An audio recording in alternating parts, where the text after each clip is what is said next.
welcome to Week of Prayer. And as we sing the chorus of this song, I want you guys to think about how the whole earth is filled with God's glory and that we have the privilege to praise Him.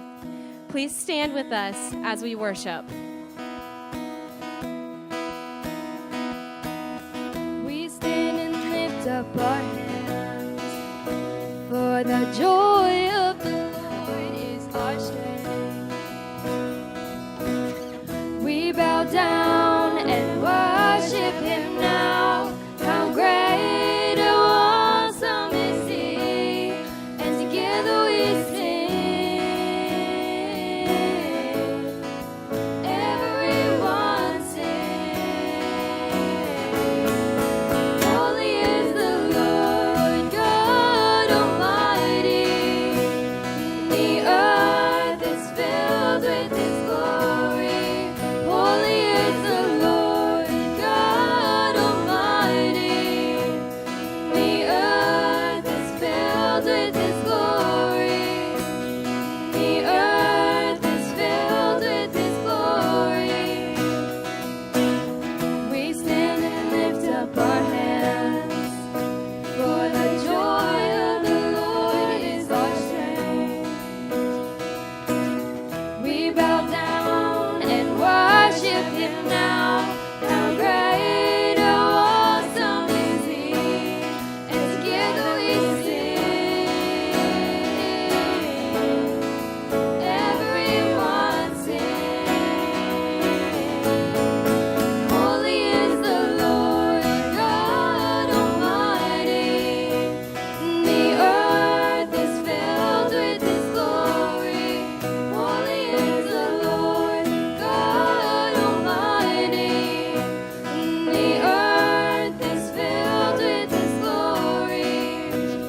The earth is filled with His glory. It is rising up all around. It's the anthem of the Lord's renown. It is rising up all around. It's the anthem of the Lord's renown. And together we sing. Everyone sing. Holy is the Lord God Almighty. The earth is filled with His glory. Holy is the Lord God Almighty. The earth is filled with His glory.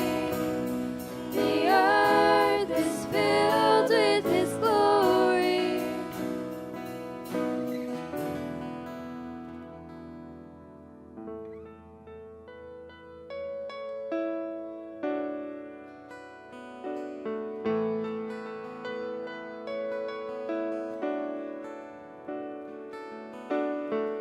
My foes are many, they rise against me, but I will hold my ground.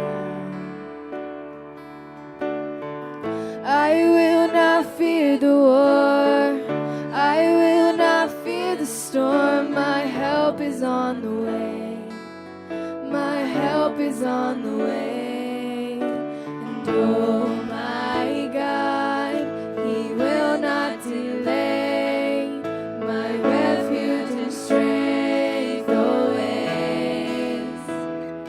I will not fear, His promise is true, my God will come through always, always.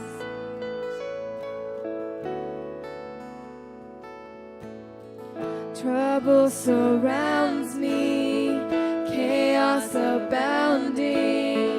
My soul will rest in you. I will not fear the war, I will not fear the storm. My help is on the way, my help is on the way. Oh my God, He will not delay.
Philippians 3:7-8 says, "But what things were gained to me, these I have counted loss for Christ. Yet indeed, I also count all things loss for the excellence of the knowledge of Christ Jesus my Lord, for whom I have suffered the loss of all things, and count them as rubbish, that I may gain Christ."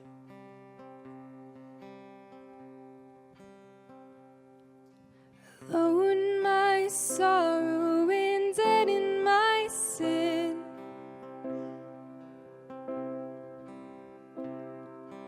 lost without hope and no place to begin.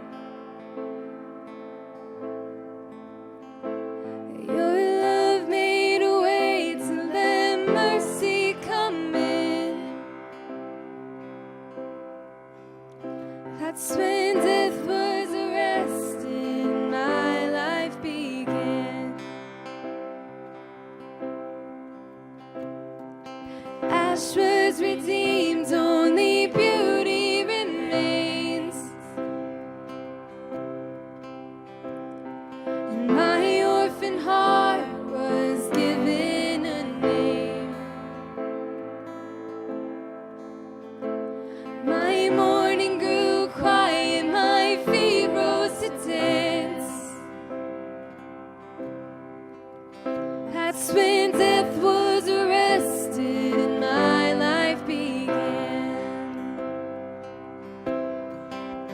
Oh, your grace so free washes over me.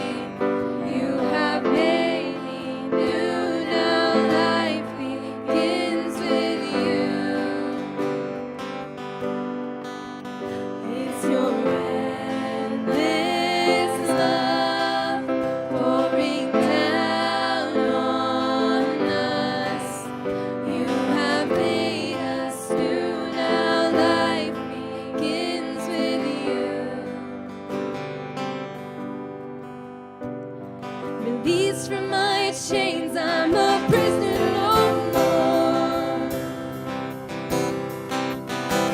My shame was a ransom he faithfully bore. He canceled my debt and he called me his friend. That's when death was arrested, my life began. Oh, your grace so free washes over me. You have made me new, now life begins with you. It's your endless love pouring down on us. You have made us new, now life begins with you. Our Savior displayed on a criminal's cross, and darkness rejoiced though heaven had lost. Then Jesus arose with our freedom in hand. That's when death was arrested and my life began. Oh, your grace so free washes over me. You have made me new, now life begins with you. It's your endless love pouring down on us. You have made us new, now life begins with you. Oh, we're free, free, forever we're free. Come join the song of all the redeemed. Yes, we're free, free, forever, amen. When death was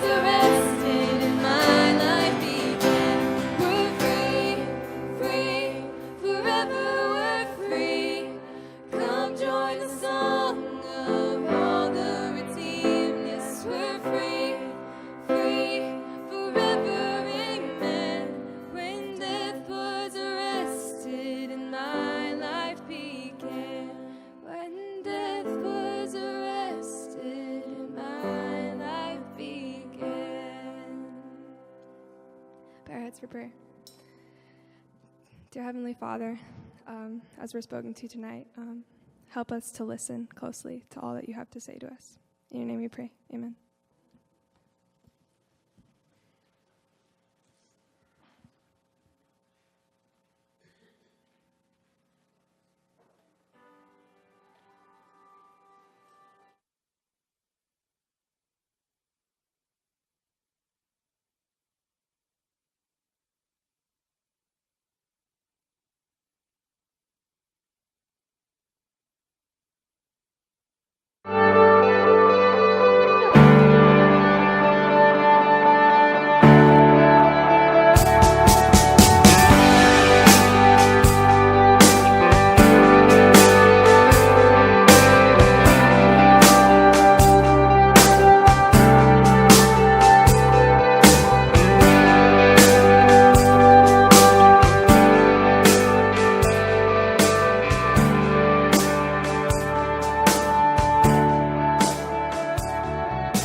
It was okay. Okay, appreciate it. How'd volleyball? Volleyball team? How'd that go?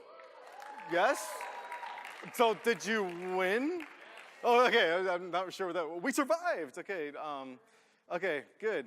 Yeah, it was super fun hanging out with several of you. Not quite. I don't think half the school, but many of you in Bible classes and stuff. You guys have some great questions, and yeah, hopefully we were able to have a good conversation. And I'm pumped to continue to kind of do that throughout the rest of the week. And so tonight, like I kind of explained a little bit yesterday, but Pastor Josh and Chaplain Kaylee, right? They kind of gathered these questions, and so each night as we kind of go through, this time together, it's kind of like my attempt in kind of a somewhat creative and hopefully engaging way to answer and address a lot of the questions that you guys were asking. And so tonight we're going to talk about some of the ones. It's probably the second most popular category. And that's like this like relationship with God. Like, what does it actually mean? And we have this thing called Week of Prayer, and we talk about a lot, but a lot of times we don't talk about prayer. So that's kind of what we're talking about. And to initiate this, I want to show you some pictures. First, so the first one, is it like working? We good? Yes. Do you see those people? Not really. So this is my family. It's cute. Okay, good. As we engage as we start this conversation, I just want you to know this up top, and there's a reason why we're doing this. All those people in that picture, there isn't anything in this universe I would not do for them. Nothing. There's nothing I would not do for them. In fact, right, there's nothing they could do, nothing, for me as the daddy or husband to not love them. There's nothing they could do for me to not love them. So that was like last winter or whatever. Okay, go to the next one. This was like a month ago. So still, like, just a little bit different. But I am in love with my family. I'm in love with them. There's nothing they could do for me to not love them. Nothing. And I think that's important as we kind of start this conversation. And the first thing is this: like, what does it mean to have like a relationship with Jesus? That was kind of some of the questions you guys were saying. Or some of you guys said, listen, I've been a Christian, I've been an Adventist like my whole life. I've heard all of this stuff before. I've had how many week of prayers or how many like weekend retreats, or some of you went to One Life and you're like, I've had I don't know how many of these sorts of things. How many Sabbath school lessons have you been to, or church? How many sermons have you had to sit through? Did you guys have to play with like felts? You know what felts are? Do you remember the felts? Like, I don't know if you like that. I thought those were kind of fun. I kind of pretend they were like G.I. Joes and whatever. You even know what G.I. Joes are. Okay, well, the old people know what that is. Okay, but here's the thing. So how do we have a relationship with Jesus? And some of us think it's kind of like this. That a relationship with Jesus is kind of like a game of Jesus Says. Okay, so when I say Jesus Says, what does that mean? You guys have all played, I'm assuming, like Simon Says? All right, okay, so you guys know how it works. Simon says, jump, and you're supposed to jump. And then, Simon says, stop, and, whatever, right? And so we kind of think sometimes a relationship with God or a relationship with Jesus or, this whole idea, it's kind of like a massive, universal game of Jesus Says. Jesus says, go to church, and so we do. Jesus says, go to church on the right day. Jesus said, don't go on that day. Jesus says, get up in the morning and pray. Jesus says, have devotions. Jesus says, go to Bible class. Jesus says, be respectful of each other. Jesus says, respect our parents, be respectful in church, pray. Jesus didn't say to look at that. Oh, Jesus says, listen to this, but Jesus didn't say, listen to that. And so sometimes I think we think like a relationship with God, a relationship with Jesus, it's kind of like this supernatural game of Jesus Says. Do you understand what I'm saying? Does this make sense? I don't know if you're thinking or if you're just bored already. But think about this. And here's the struggle. If this was true, let's just play this out just for a quick second. If a relationship with God, like a walking with God was like a big game of like Jesus Says, go to the next one, then it would be easy. Like if you've ever played the game Simon Says, once you're out, there are a couple of things. When you're out, you kind of want to get back in. And so sometimes if we happen to think, and this is very subconscious, I know we wouldn't actually say, oh yeah, it's kind of like that, but if you're out of the game of Jesus Says, in your heart, there's something inside of you that says, I want to get back in the game. So you look forward to things like this, like a week of prayer or, Sabbath school or church or chapel or a Bible camp or something, or One Life or something like that. You look forward for an event to kind of help you get back in the game. That's like a danger. The other thing, if you happen to be out of the game of Jesus Says, is it's like, you know what? I'm just not very good at this game. I know Jesus says to do this and doesn't say to do that, but honestly, it's kind of hard for me. I'm not good at this game. And to be honest, it's kind of fun to be out of the game.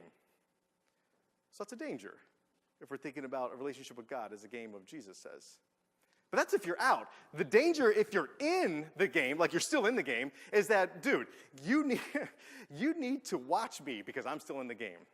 And if you think about this just for a second, I'm pretty sure there are faces or people that come to mind. If like a relationship with God is kind of like this game of Jesus Says, and they're still in the game, it kind of seems sometimes that they do things or they say things or whatever to kind of let other people who's not in the game know that they're still in the game.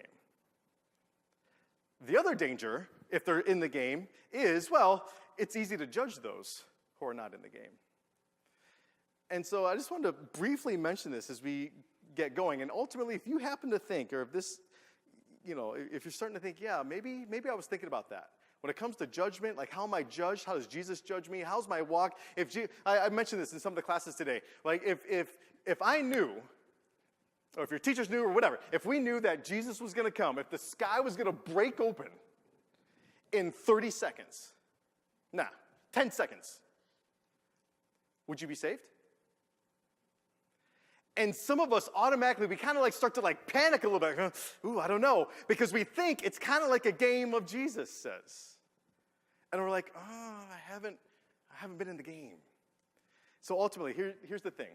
If you happen to think a relationship or a walk with Jesus is like this, just know it's not. That's not it. It is nothing like a game. You can go to the next one. It's nothing like a game of Jesus Says. So stop thinking that, because that's not it. I did that myself, right? I thought I was trying to be creative. So what is it? And I mentioned it in a couple of the classes today. I just want to quickly clarify, and then we're going to get into some stuff. It's kind of like this Greek word. I told some of you. You can go to the next one. Someone from the class, or if I happen to mention this to you, what is this? What does this mean? Anybody? To dance around. Okay, good. And now all the people that weren't in the class, all of a sudden they're just scared. What are you teaching the children, right? So perichoresis. This logo, this name, this is the name of my youth ministry up at Kettering. And it literally, right, it's the combination of these two Greek words, and it literally means to dance around. And if you look at the logo, you can kind of see, it kind of looks like it's moving. Actually, it's not only is it moving, it should look like, if we designed it right, it should look like it's growing. Because ultimately, like we're talking about like a relationship with God, like what does it actually look like? How do we actually grow this in a very real and tangible way? And so this whole idea of perichoresis, and I'll just quickly clarify for the rest that haven't heard this yet, in the first century, when the early church fathers were trying to understand a triune God, and the juniors, we talked some time about this, the Trinity. What? Oh, no, I think it was with the juniors too. Okay, so both. Okay, sorry. Okay, we're getting defensive. Okay, what does it mean to have, like, what is a triune God, like the Trinity?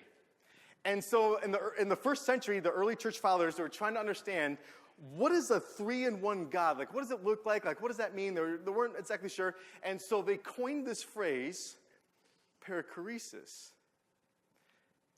And what it means is it's actually like a three-person dance. There's three individuals, but they're working together in rhythm and in movement together. It's a three-person dance. That is a triune God. That's how they understood it. And then when the next question was, well, how do we have a relationship with this triune God? Like, what does that actually look like? And then they used this word, perichoresis. We have this God who's like three-in-one, and he's in rhythm and in movement together. And then he invites you, and he invites me, he invites us to join him in this dance. It's like recognizing that God is moving in people's lives. God is moving in the world, and he invites us to join him in that dance, in that movement. So instead of thinking about like a walk with God and like a relationship with God and like our prayer life and all of this, kind of like is this supernatural cosmic way of game of Jesus says, what if we start to think about it as a dance? And to help us a little bit with that, don't show it yet, just leave it here for a second. So this happened a long time ago, well, not a long time ago, but it happened years ago. And I don't know what your parents do on Sunday morning. I don't know what you do. You people, you sleep on Sunday morning, I'm sure. Right? You sleep on Sunday morning? No, you don't. That guy doesn't. Okay, good. He's still up from Saturday night. Okay, good. But like on Sunday morning, like kind of my traditional Sunday morning activity, get up, and that's my mow the lawn day. And so on this Sunday, I did what I usually did. I got up, started mowing the lawn. Well, the kids and my wife, they were all still sleeping.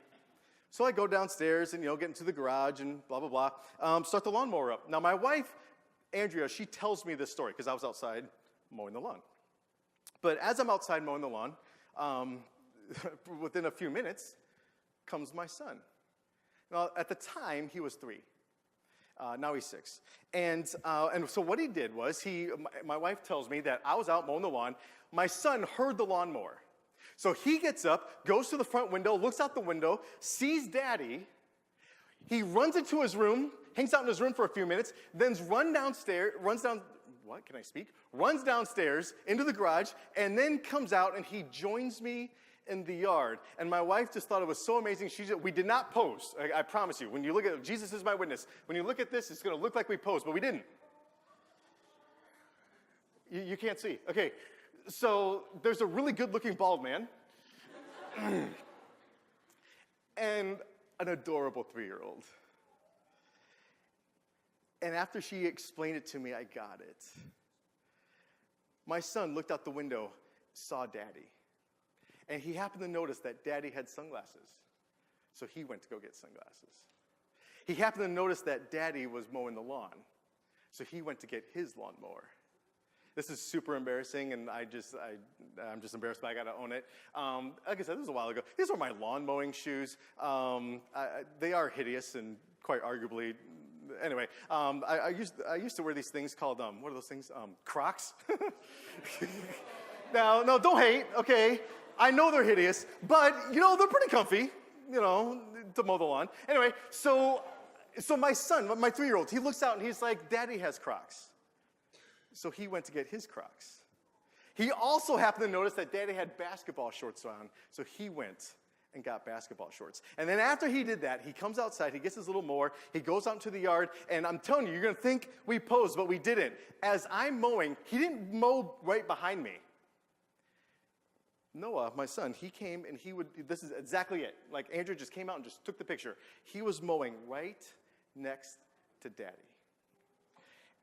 And it sounds ludicrous, but so you know how when you're mowing, I don't know if you happen to mow, right? You guys have big yards here. You probably got fields. You're like on tractors and stuff.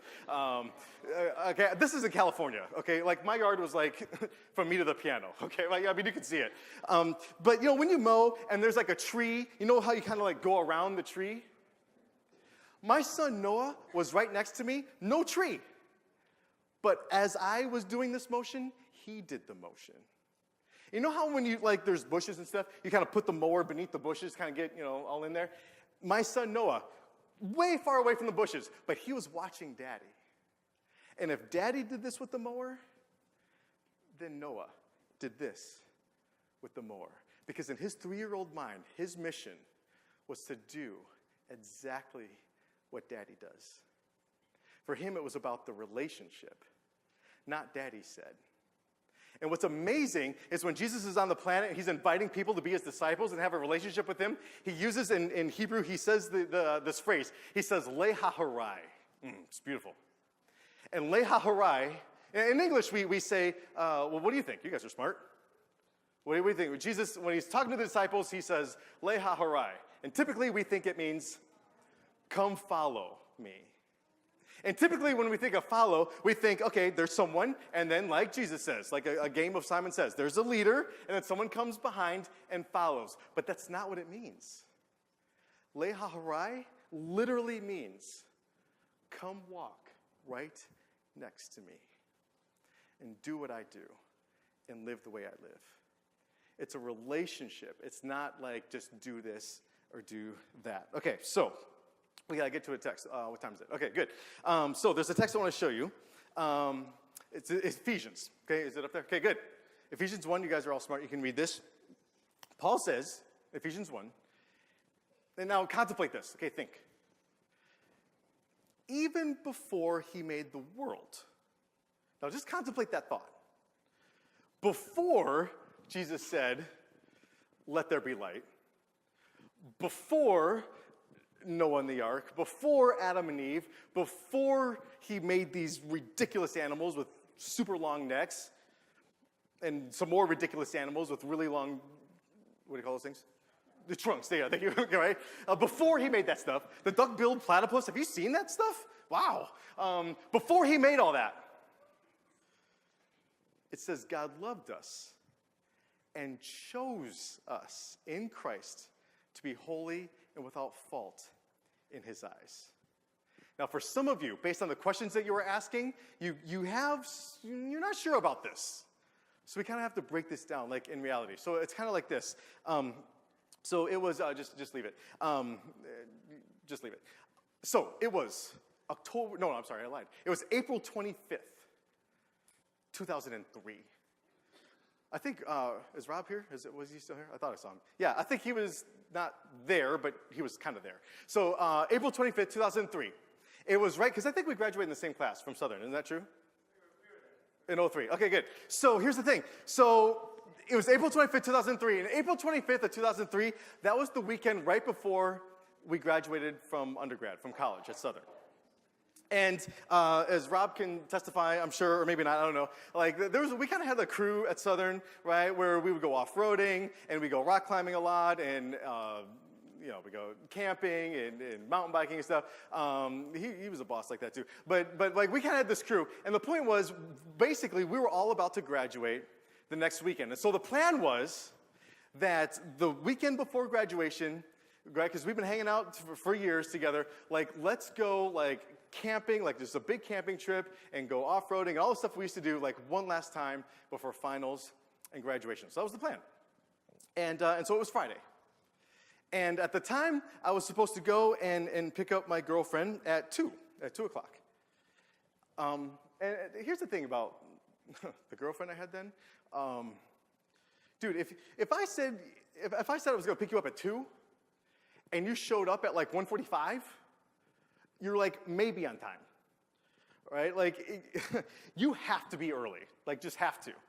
So the plan was I was going to pick her up at 2. We're going to meet up with everyone outside of Southern Village where we're all leaving and head out to Ocoee where we'd like to just kind of hang out, which was like an hour down the road to TVA Station 3, if you happen to know this, and then you go off-roading for about another hour, and it's beautiful, right? You're in the mountains of Cherokee National Forest, and there's a river, and it's magnificent. And that was like one of our favorite spots. So that was the plan, like a whole herd of us, like 20 of us. So I was going to pick her up at what time?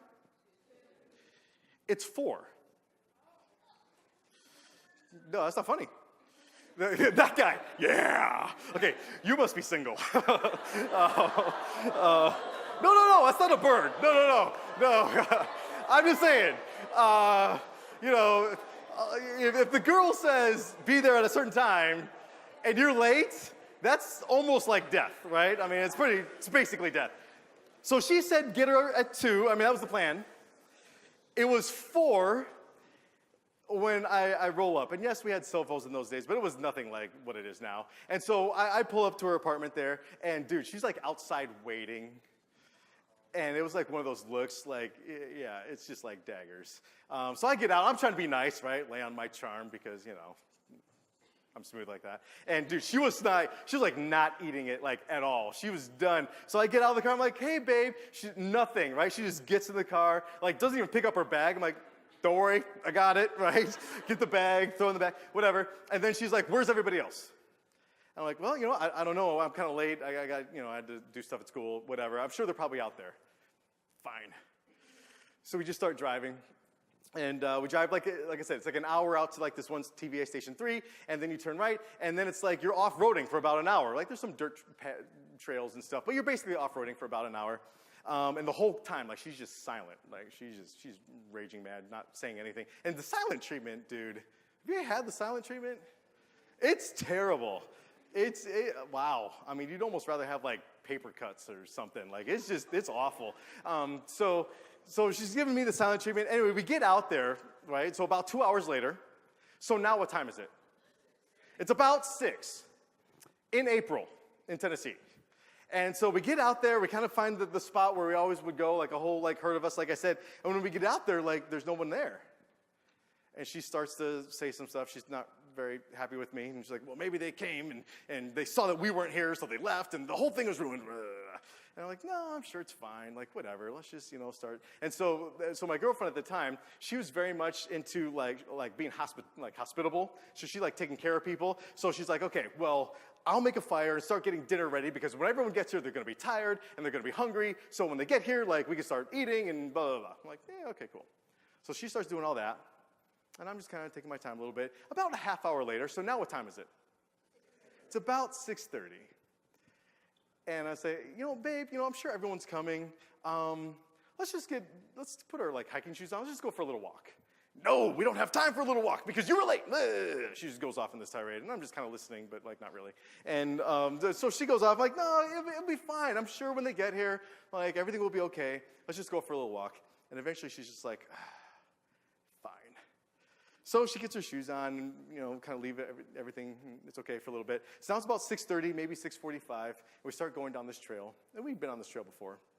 We start walking, and as we walk, like the sun's starting to go down, right? Do you have the scene? Right? We're like in the hills of Tennessee, and there's like a river right there, and the sun's starting to go down. And she looks up, and she sees like a flicker of light. And she's like, hey, what's that? I'm like, like, get down. And she's like, okay. So she gets down, right? Like on the grounds. And I'm still standing, which makes no sense. And so she's down because she just believes me. And so she's down on the ground, and I'm still standing. And she eventually looks up and she's like, well, now what? And I say, wait, there's people. Wait, shh, be quiet. And so she's like, oh, okay. So then she's just like this. I'm still standing. Makes no sense. But she just believed me. And then I say, wait. We know them. Wait, shh, close your eyes. And she's like, oh, okay. So now she's on the ground trying to be quiet with her eyes closed. And I'm still standing. And she doesn't think twice about this situation. So then I start moving her along, like, okay, no, come on, let's go over here. And like every, little bit, 10, 20 seconds, so she's like crawling in the dirt on this path in the mountains, right, in the hills, with this river, and the sun's going down, and like every 15, 20 seconds, she just kind of, her eyes are closed. She's like, what's happening? I was like, shh, be quiet. And she'd just be like, okay. And she just did it. So that happened for a little bit until we got to the spot. And I led her to, because she's on the ground with her eyes closed. And so I lead her to this chair, and I say, open your eyes. And when she opens her eyes, she finds herself surrounded by 100 candles. And she's like, wow, what's this? I'm like, I don't know. And then, right, there just happened to be my guitar there. I'm like, oh, my guitar, what do you know, right? So I pick it up, and I start playing this song about, reaching for her hand, and, together we're going to walk with Jesus, and blah, blah, blah, right? And I thought it was genius. And she's just sitting there, like, soaking it in, right? But, like, totally clueless. And so I'm just playing her my song, whatever. And the sun's going down, right? Do you have the picture? It's like that beautiful time of day. It's my favorite time of day, where it's dusk, where it's like that beautiful, like, teal, like, green color outside. It's, like, super still. It's not quite the darkness of night, but it's not like the mayhem and light of day. It's like that beautiful calm. So that's what it was like. And so she's surrounded by these candles. I finished my song about, whatever, that I'm not going to sing for you. And then I put my guitar down. Now, I know her, because we've been dating for a while. So I know exactly what she's going to do. Put my guitar down, and she's going to stand up. She's going to give me a hug. Like a good hug, right? So I put my guitar down, and she gets up, and like we're having like it was a really good hug. I'm not gonna lie, right? So full embrace hug, right? Okay, no, not crazy, right? I know we're freshmen in the room, okay, but it was a good hug, and no, that's just kidding. That's so rude. Okay, so we're hugging, but I know her so well. I know exactly what she's gonna do. So I hug her, and then all of a sudden, I just look over her shoulder, and I'm just like, I know her. I get it. Right when I do that, I just look over the shoulder, and I'm just like, she just whips around. She's like, what? Right? She just totally whips around. And when she jumps and turns around on the other side of like the ridge there, were written out in another 100 candles, will you marry me? Now, for the brothers in the room, you should be taking notes, okay? You're welcome. Okay, right? Okay, good. Now, here's the thing. Why do I tell you this story? Oh, you can go to the next one.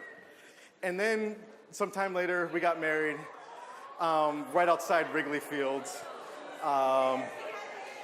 That's what you noticed. He's got hair! Okay. Yes, I did. That was like 13 years ago. We're getting old. So 13 years ago, we've been married. Here's the thing. Thank you. That I am not romantic at all. I am very not, I'm terrible. Ask my wife, right? That little plan, that took me 6 months to figure out. 6 months. Like, I'm pathetic. And for me, like trying to plan that out, like very strategically, taking 6 months, like it was worth every moment and all that stress because I wanted to do anything I could to tell this girl that I want to, just you and me, I just want to walk life with you for the rest of our lives. Just you and me. That's it. And you and I read this passage. You can go to the next one. No, go back. Let's read it again. Even before he made the world. That took me 6 months. Your God and mine, millennia ago, before he said, let there be light, loved us and chose us to walk life for the rest of eternity with us. Now, as you're thinking about this, some of the minds in the room, and some people are like, how is that possible? And this is another thing some of you have asked. If we have an omniscient God, okay, let's just be honest. We have, okay, good, I get it. What does omniscient mean? All-knowing. If our God is all-knowing, do we have free will?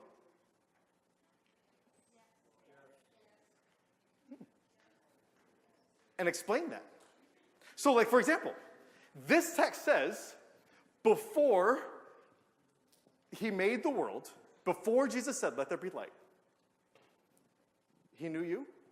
Did he know, when Jesus said, let there be light, did he know on September, whatever it is it 5, 6? 5, on September 5, 2017, you and I would be in this room right now having this conversation about it? And then if he did you have a choice to be here? Did I have a choice to be here? I agree. I totally agree. But some of you, you're like, how does that work? So, check it out. I'm going to attempt to explain this in the short time that we have left here. Okay, it's like this. Good. Behold, stool. Yes? It's a beautiful stool, right? Stool. Okay. That's just creepy. I don't know what happened. Okay. It got weird for a second. Okay. Stool. Just for sake of argument, let's say the stool represents now. What does it represent? Now. The present. This moment. The thing that's a trip, though, now you got to think. The thing that's a trip is, if this represents now, the moment we say now, is it now? No. So if this represents now, just for sake of argument, let's just say this. Oh boy, excellent. Let's just say this, what do you call this thing? Mic stand and microphone. Let's say this represents the past. Are you with me? So this represents this represents the moment we say now, it's in the. So let's just talk about the past for a second. What was in the past? Now, when I just was being weird with the stool, that's in the past. The past was yesterday, exactly 24 hours ago when I met you. The past was your first day at school here. The past was when your parents met, when you learned to ride a bike, when your grandparents met, when Jesus hung on the cross, when Abraham was born, when Noah was preaching for 120 years, when Jesus said, let there be light, and beyond. The past. Yes, does that make sense? This is? That is? Now here's the thing. Of these two, now think just for a second. One more time, okay, good. Of these two, which one, the past or now, do we know the best? Really? Some of you had a history test today, right? Don't remind me. Okay.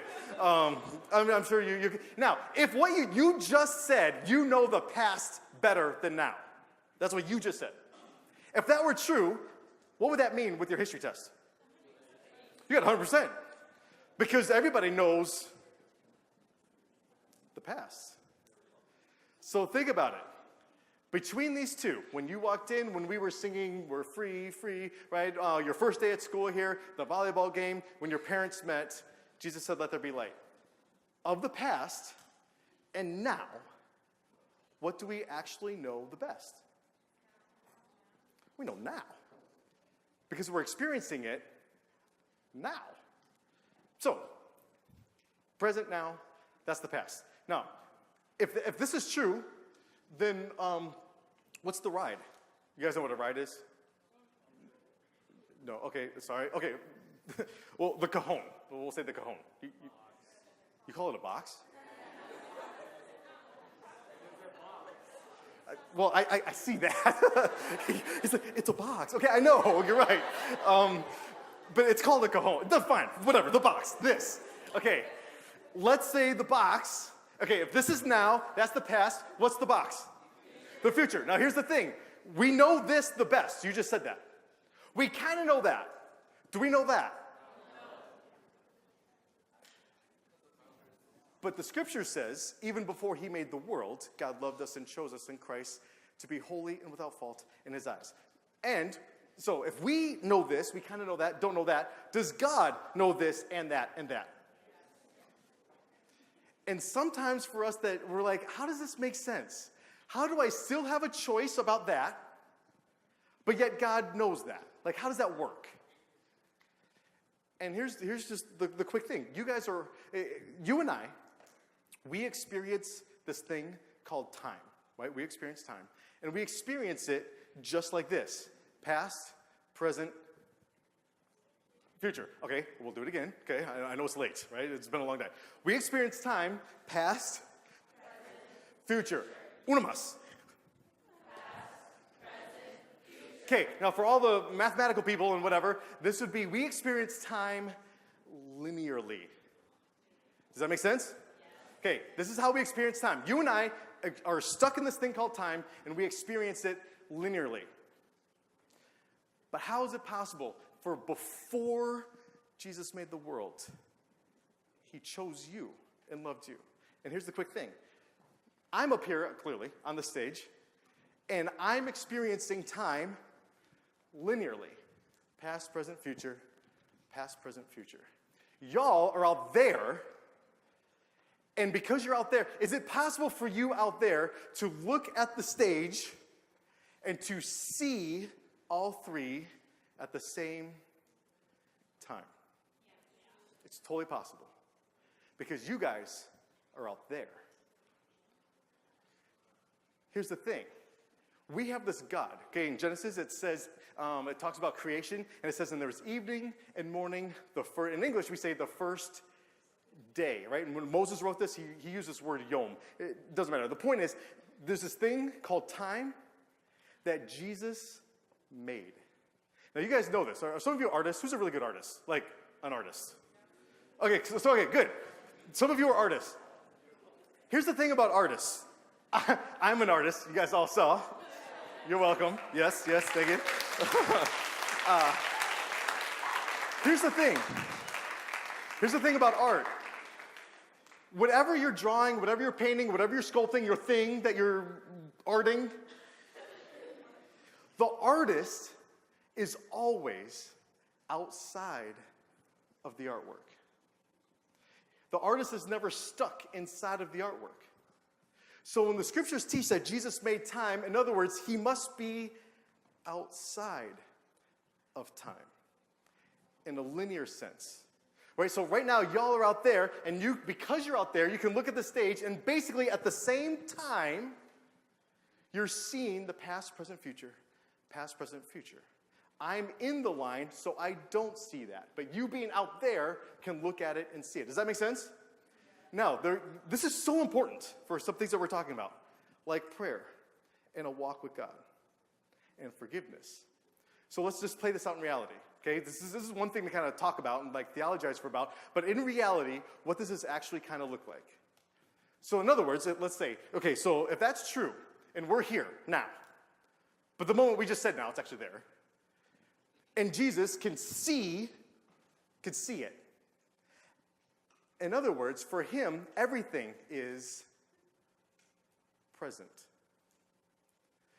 Which means, you guys remember when Moses, right, he's out in Midian, right, he's 80 years old, right? So imagine this 80-year-old guy, he's a shepherd doing his thing, and then he sees this bush, and he's like, that's weird. So he goes over to the bush that's on fire but not burning up, blah, blah, blah. And then God speaks to him from the bush, and they have this conversation. And then God says, go to Egypt and let my people go, and he starts objecting. And so Moses has like these three arguments. One of his arguments is, I don't know your name. What's the answer God gives Moses? Think about this just for a second, even in English. I am. It's present. Not future, not past. For me, I see it now. Which means, okay, so we're here in this beautiful church on September 5, 2017. That's now.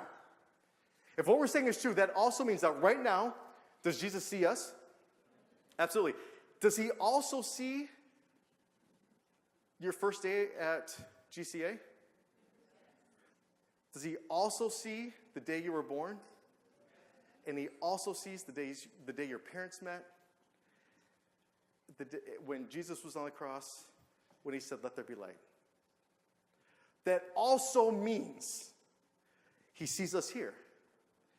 He sees the day you graduate. 2 of you, okay, right?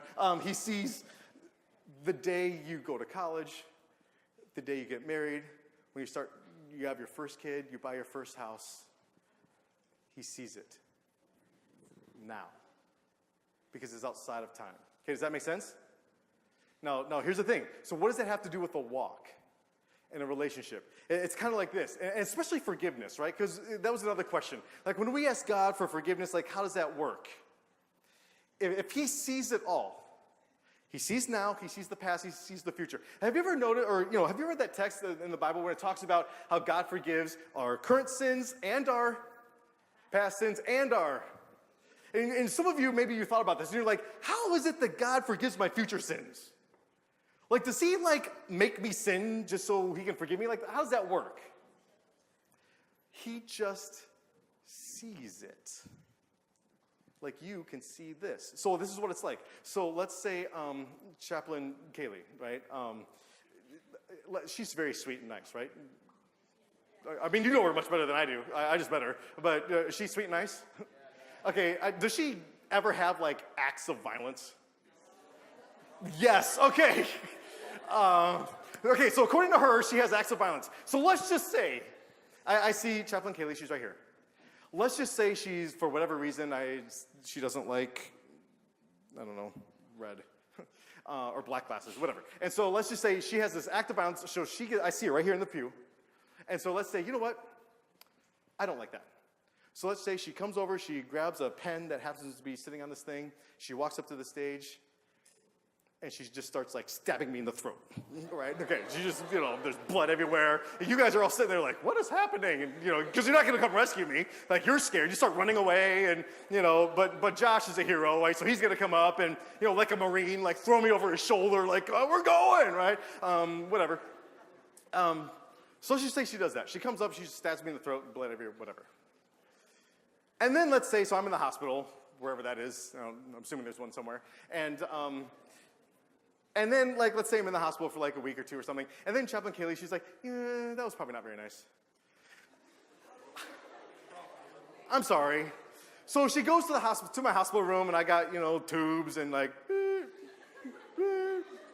beep, right? She comes in, she sits next to the chair, how it is sometimes in movies and stuff. And, she holds my hand. She's like, oh, I don't know if you can hear me, but, Right, so she gives, this heartfelt apology. And let's just say I opened my eyes, creepily, you did this to me, right, or whatever. But let's say she's really heartfelt, she's crying, right? Oh, I'm so sorry, I don't know what got into me, whatever. And then let's just say, I forgive you. Now just think, for me to forgive her, I would have to, in my mind, go back to the past. Now let's compare it to Jesus. You and I do stuff all the time. And let's say if it's this whole situation, I just see the present and I see the past and I see the future, and right now as I'm talking to you about this, Chaplain Kaylee is still sitting there. And before she moves out of the pew, I say, I forgive you. She hasn't moved yet, but I say, I forgive you. And then I see her get up, and I say, I forgive you. And then I see her grab the pen with I don't know what that is. Sorry, that was weird, right? Whatever. And she grabs the pen, and she starts to approach, and I say, I forgive you.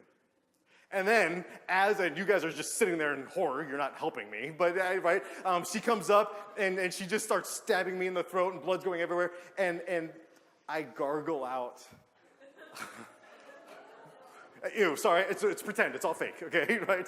Don't start vomiting, it's fake. But then as she's doing that, I say, I forgive you. Because I see it before it happens. I just see it now. So maybe this is why when Jesus is on the cross, or he's being nailed, right? They're taking those 9-inch nails, dude. 9-inch nails. And they're pounding those nails through his wrists. he says, Father, forgive them now. Because he just sees it. Now, here's one last quick thing, and you can go to the next one. Have you ever wondered, have you ever thought about this? When you pray, let's just say you pray.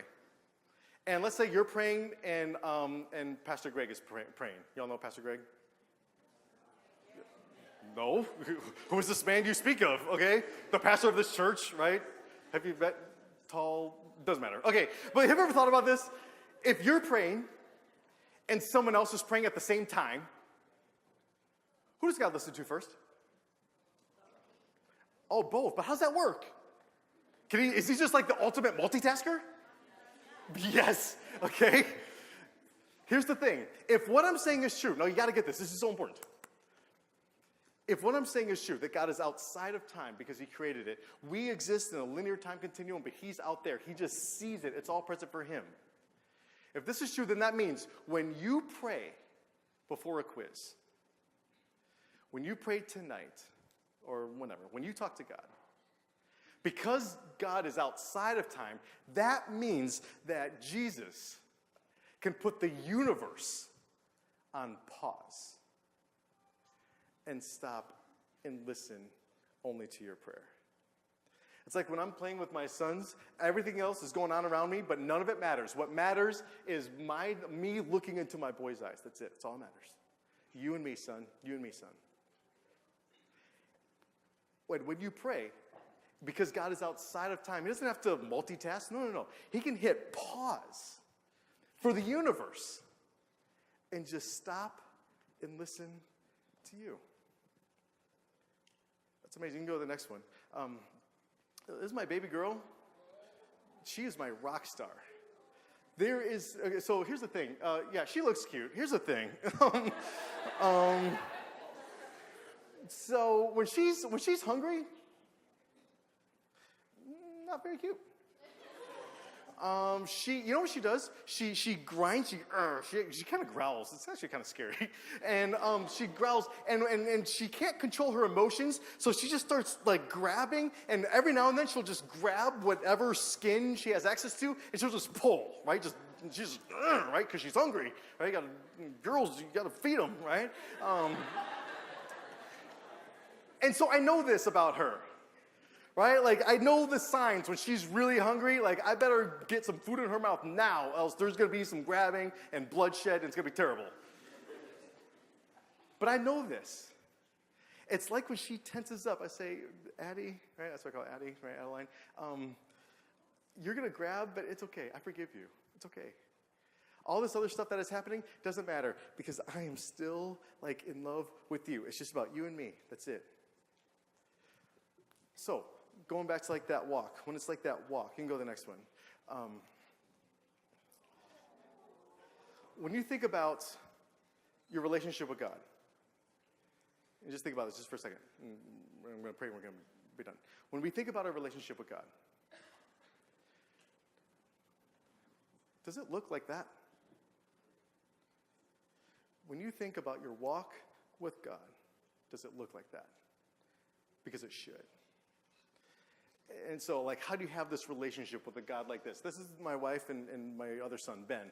My other son, Ben, he talks all the time. All he does is talk. I don't know where he gets it from, but all he does is talk. And he's always talking.